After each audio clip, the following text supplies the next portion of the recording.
Habil, Nuh, Ibrahim, Nabi Musa, Nabi Musa, Nabi Isa, ya. Siapa lagi nih? Ini Nabi Muhammad Sallallahu Alaihi Wasallam, terus sampai ke kita. Nah ini ada Nuh, ada istri plus anak Nuh. Di sini ada Namrud. Di sini ada siapa? Fir'aun. Di sini ada siapa? Antakiyah, Raja Antakiyah yang zalim. Di sini ada siapa? Banyak ini. Ada Quraisy, ya, Quraisy, kanan kirinya ada apa di sini? Romawi, ada Persia. Kemarin ada siapa? Ada siapa ini? Ini. Di sini ada siapa di sini? Bapak memilih yang mana? Ibu memilih yang mana nih? Kanan dari mana, Bu? Oh, dari sini. Nah, mudah-mudahan kita ada di jalur sini. Mau di sini? Boleh aja, siapa yang ngelarang? Nggak ada. Itu boleh aja. Kemarin juga boleh. Nah, kita bentangkan kita di mana posisinya hari ini. Sejarah tetap berulang, Pak. Sudah di-share, Pak ya? Oke. Bapak Ibu yang Allah muliakan, dari sinilah kita membaca diri kita tadi dari awal, ya. Betul. Husnul khotimah atau su'ul khotimah semuanya Allah. Tapi kita dikasih ilmu, dikasih otak, dikasih pemikiran. Kamu harus pastikan di mana kamu beradanya. Ya. Nabi Adam. Nabi Adam ini langsung, Pak. Manusia pertama diangkat seorang nabi. Sekaligus sebagai pemimpin. Khalifah. Wa idh qala rabbuka lil malaikati inni ja'ilun fil ardi khalifah. Khalifah itu rezimnya, gampangnya, orangnya. Sistemnya apa?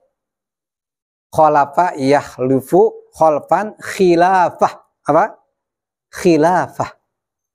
Khilafah itu sistemnya. Sistem khilafah. Sistem kepemimpinan. Nabi Adam, seorang nabi sekaligus diangkat sebagai seorang pemimpin. Memimpin siapa? Siapa? Wa ma khalaqatul jinna wal insa illa liya'budun. Yang dipimpin siapa terutama? Manusia dan jin. Ada jin yang menolak? Iblis. Jadilah iblis. Ya. Ada manusia yang menolak? Belum banyak, orang sedikit kok banyak dari mana, Pak? Siapa? Manusianya Habil. Siapa? Qabil namanya. Yang menerima? Anak beliau namanya Habil. Ini yang menerima. Ini yang taat kepada nabinya, pada ayahnya, pada pemimpinnya. Jadi hidup itu selalu ada. Yang baik, yang itu sejarah hidup. Ini yang memegang syariat Allah, ini yang tidak mau memegang syariat Allah.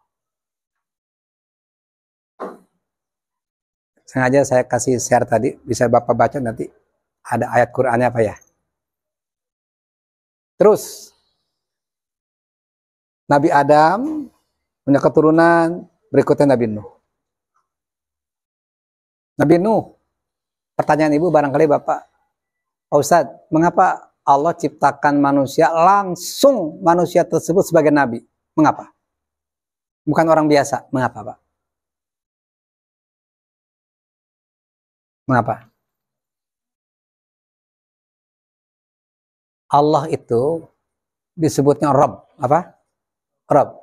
Iqra bismi rabbikal ladzi khalaqal insana min alaq.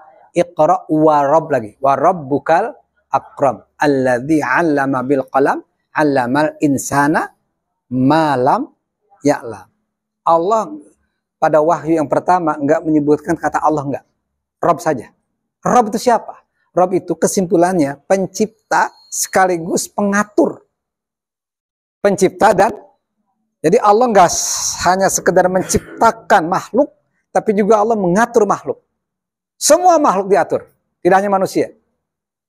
Bagaimana Allah mengatur jalannya air, angin, tumbuhan, hewan, gugus makrokosmos, bagaimana bergeraknya bintang gemintang, bagaimana matahari, bulan, itu diatur sama Allah.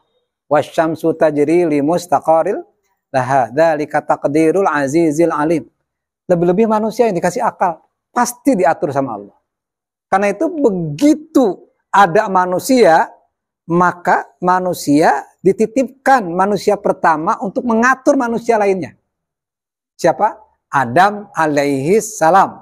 Ini loh cara hidup yang aku berikan kepada kamu ya Adam. Tolong atur anak-anakmu, keturunanmu. Begitu. Ternyata ada yang mau diatur, ada yang tidak mau. Itu resiko hidup. Ya. Nggak bisa. Innaka la tahdi man ahbabta walakinnallaha yahdi may yasha. Yang diatur siapa? Manusia dan jin. Iblis nggak mau diatur. Siapa lagi? Qabil. Berarti Qabil ini siapa gurunya? Iblis. Siapa gurunya? Nabi Adam. Oke. Nabi Nuh. Penerus perjuangan Nabi Adam. Nabi lagi. Siapa yang nggak bisa diatur? Anaknya sendiri. Siapa lagi? Istrinya. Lihat surat At-Tahrim, Pak, diantaranya.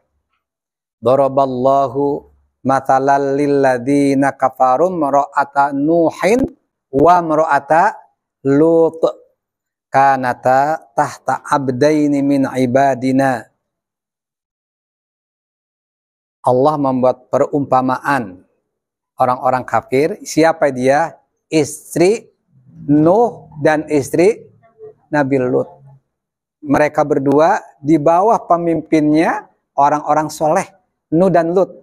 Tapi mereka berdua, istri Nabi Lut dan Nabi Nuh, tidak ikut taat kepada Allah dan Rasulnya. Dah. Yang Allah selamatkan siapa? Yang bersama Nabi Nuh. Selama 6 bulan. Maka permintaan Nabi Nuh untuk turun hujan, hujan terus, Pak. Di Depok, di daerah-daerah lain sudah enggak yang istisqa sekarang? Sudah. Sudah turun hujan, Bu? Belum. Mengapa kok enggak turun-turun hujan? Kemarin juga saya ngisi khotbah. Penyebab penyebab permintaan itu enggak dikabulkan karena banyak dosa. Bahkan di dalam kitab Kifayatul Akhyar, dosa yang ditegur itu bukan dosa orang awam.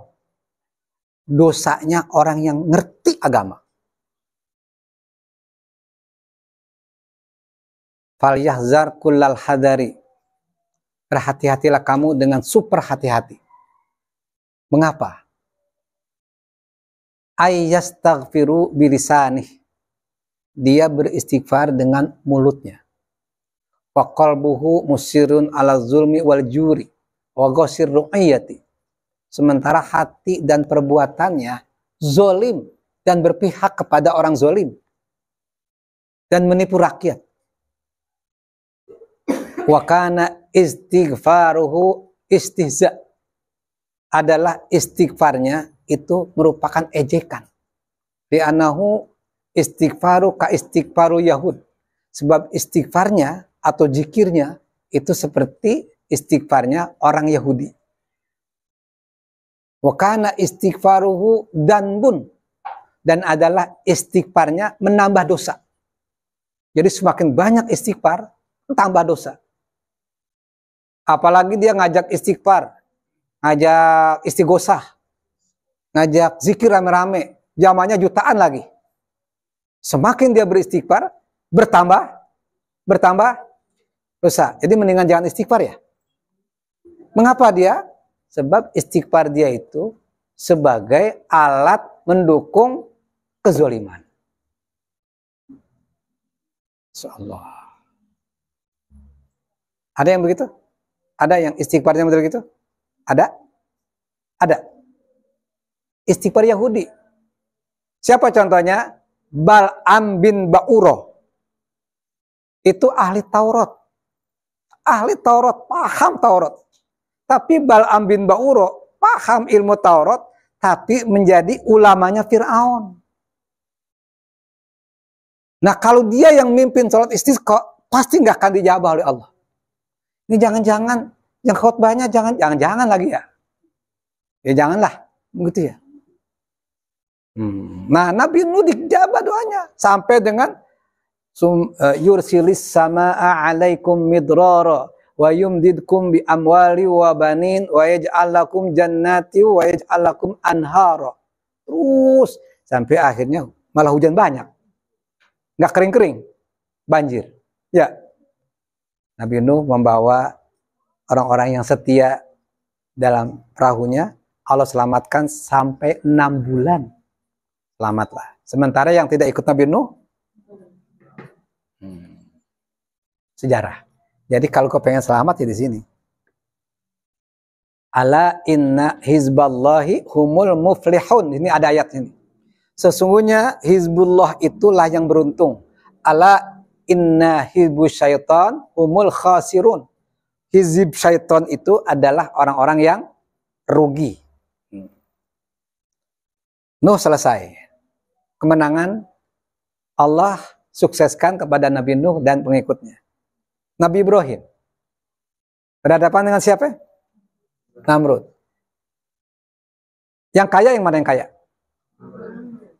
Yang miskin mana? Yang jadi presiden yang mana? Presiden bukan raja lagi Pak, bukan presiden lagi.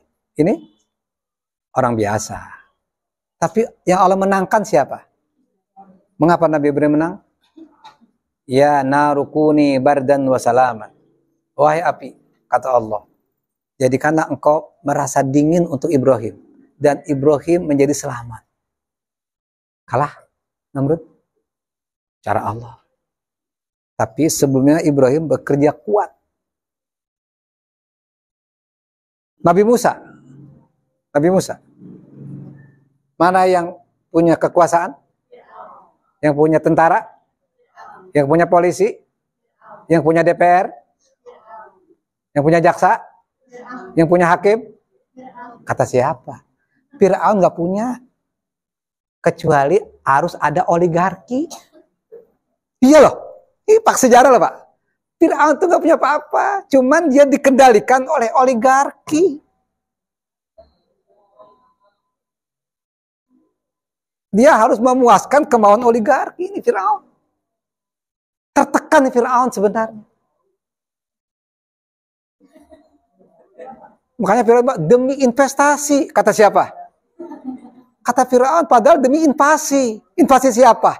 Oligarki. Menang Fir'aun? Nabi Musa menang. Allah selamatkan kok. Betul Pak? Fal yauma nunajjika bi badanika litakuna liman khalfaka ayah. Itu cara Allah.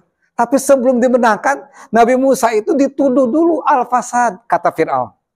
Musa itu pengganti agama kalian, ideologi kalian. Dan memang nyata-nyata Musa itu akan saya bunuh. Dan karena mengapa? Musa itu al-fasad, perusak negara. Jadi kalau bahasa gampangnya Nabi Musa ini teroris, radikalis, berbahaya, mengancam persatuan dan kata siapa? Ini sejarah Pak. Sejarah ini objektif. Mengapa? Yang bicara langsung pemilik alam semesta, Allah Subhanahu. Percaya nggak dengan Quran? Yakin nggak? Quran yang bicara, masa nggak percaya? Dan Allah buktikan sejarahnya. Fir'aun itu masih ada sekarang. Jenazahnya masih ada, Pak. Masih ada. Itu bukti bahwa Fir'aun, Allah selamatkan badannya. Hari ini, wahai Fir'aun, aku selamatkan badanmu sebagai bukti sejarah kepada orang-orang sesudahmu. Yang menang siapa? Ini yang nggak punya senjata, yang nggak punya uang yang menang. Bapak punya senjata nggak? Nggak. Punya uang nggak, Bu? Punya uang nggak, Bu? Tadi pakai motor, pakai apa? Punya uang juga. Insya Allah. Tuh. Nabi Isa. Siapa yang menang? Ini orang miskin, nggak punya bapak, nggak punya ibu ya, punya ibu ya, punya bapak doang, nggak punya bapak, punya ibu doang. Punya keluarga? Ya enggak, orang nggak nikah kok. Ya, punya rumah juga enggak. Orang yang dekat sama dia cuma 12 orang yang setia. Udah 12, yang satu ngocol. Satu ngocol, Pak. Khianat. Ternyata pengkhianat itulah yang disalib. Mau disalib? Mau? Jadilah pengkhianat. Yang menang siapa? Nabi Isa melawan pemerintahan yang zalim. Jadi kalau kita baca dari Nabi Nuh, Nabi Ibrahim terutama kemarin, itu para nabi itu musuh utamanya siapa? Penguasa yang zalim. Jadi urusan para nabi itu berbicara tentang dunia nyata. Bukan hanya sholat, puasa, zikir, dan umroh haji. Pewaris para nabi siapa? Wa innal ulama warasatul anbiya. Jadi bukan hanya ngajarin wudhu dan sholat. Begitu ya? Bagaimana kondisi hari ini? Nabi Isa. Nabi Muhammad, siapa yang menang? Oh jelas, Pak. Quraisy. Daerah-daerah Romawi, Persia, dipegang oleh umat Islam. Romawi, ada 2 kerajaan besar Romawi. Romawi Timur, Romawi Barat. Yang paling kuat, Romawi Timur. Pusatnya di mana? Konstantinopel. Sudah ditaklukkan? Sudah. Kata Nabi ditanya, Ayyul Madinataini awalan tuftahu ya Rasulullah. Al-Konstantiniyah au Rumiyah. Qala Rasulullah sallam Al-Konstantiniyah ay Madinatul Hiraqla awalan. Nabi ditanya, wahai Rasulullah, ada 2 kota yang cukup berpengaruh besar di Romawi. Ada 1 Konstantinopel dan Roma. Mana dari 2 ini yang akan dipegang umat Islam nanti ya Rasulullah? Kata Rasul, yang pertama kali dibebaskan oleh umat Islam adalah Konstantinopel, yaitu kotanya Heraklius. Yang kedua apa jadinya? Roma. Nah, Konstantinopel sudah kan Pak ya? Iya. Tahun berapa? 1453. Roma sudah belum Roma? Vatikan sudah belum? Belum. Yakin akan terjadi? Yang penting yakin dulu, punya niat lah. Iya. Dimulai dari mana? Dari mana? Ini bukan kata saya, ini seorang ulama udah wafat beliau, mudah-mudahan Allah jadikan kuburnya raudhah min riyadil jannah. Ilmunya bermanfaat. Saya Yusuf Al-Qaradawi Al-Ummatul Islamiyah Haqiqah la waham. Awaluhu min Jakarta. Kejayaan Islam pasti terjadi, bukan hayalan. Pasti. Awaluhu min Cilodong. Berawal dari ini rumah tahfiz apa namanya? Ya, berawal dari Al-Quds. Ya, gitu. Ini Syekh Yusuf Qaradawi yang bicara, Pak, bukan orang sembarangan. Awaluhu min Jakarta, dari negeri ini. Mungkin dari situ pemantik, mudah-mudahan Roma akan jadi pegangan kaum mukminin, dan ketika itu tidak lama kemudian, Masya Allah, dunia dipegang oleh umat Islam. Pemain sejarahnya sudah meninggal semua ini. Apa Ibu? Mau masuk surga? Mau? Meninggal dulu. Nggak bisa masuk surga tanpa meninggal dulu, Pak. Iya. Takut meninggal nggak? Takut nggak? Yuk kita nyanyi Ebit GAD. Bila masih mungkin kita menorehkan bakti atas nama jiwa dan hati tulus ikhlas. Kan gitu. Mumpung masih ada kesempatan buat kita. Ya. Mengumpulkan bekal perjalanan abadi. Kan gitu.